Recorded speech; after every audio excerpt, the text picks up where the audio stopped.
Vous connaissez certainement les basins, cette qualité de pagne de tissu très appréciée et que l'homme n'aime parfois porter lors des grandes cérémonies.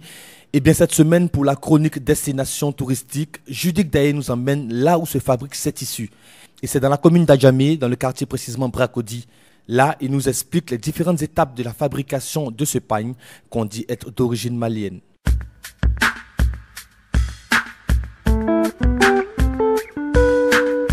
Radio Avenue Web, la Côte d'Ivoire sur les ondes et sur le net.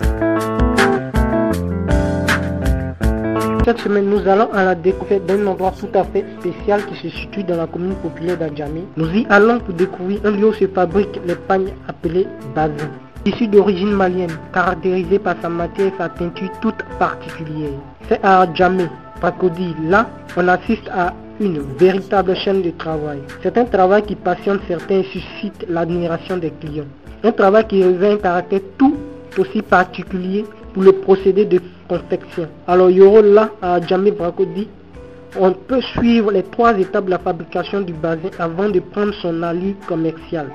La première étape consiste à donner une forme au pagne qui est à l'état brut. Il s'agit de faufiler différents bouts de pagne à l'aide d'aiguilles et de fils chacun en fonction de l'harmonie et de la forme qu'on décide de donner au bazin. Un travail que toutes ces personnes rodées du métier de fabricant de bazin semblent bien maîtriser à l'image de plusieurs autres dans le secteur.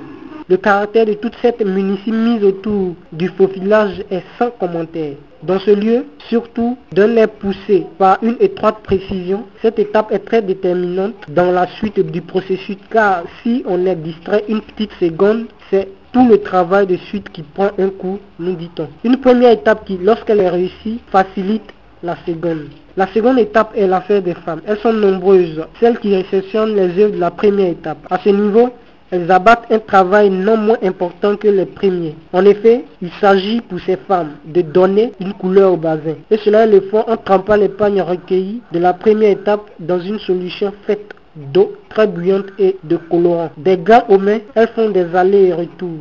Cette chaleur dans laquelle leurs mains sont trempées ne les empêche pas de nous livrer, à l'instar de la première étape, le caractère déterminant de cette seconde étape. Une étape précise qui détermine tout le travail de suite, parce qu'il s'agit là de donner une beauté au bazin.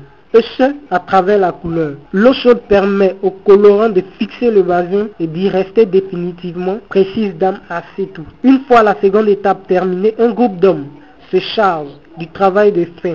C'est la 3e étape. Un travail très musclé à en voir l'énergie dégagée par ces derniers pour l'accomplissement de ce qui semble être leur travail quotidien. À ce niveau, il s'agit pour ces braves garçons de frapper le bazin, issu de la seconde étape, à l'aide de morceaux de bois taillés pour la circonstance. La fermeté et la vigueur que ces braves garçons communiquent au bazin ne laissent aucun passant indifférent. Un véritable exercice de vigueur, une démonstration de force et tout cela dans l'intérêt de donner une fermeté au bazin. Une étape qui selon les auteurs est la plus ardue des 2 autres. Quoi qu'il en soit, c'est une véritable alchimie, le procédé que subit le bazin avant d'arriver sur le marché. Une chose est certaine, à chaque étape, chacun s'en attribue l'entier mérite.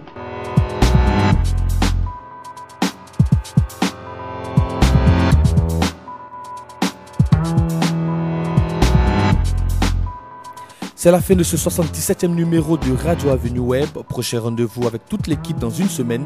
D'ici là, n'oubliez pas de rester connecté à avenue225.com et de continuer à nous suivre. Portez-vous bien et que Dieu bénisse la Côte d'Ivoire. http://avenue225.com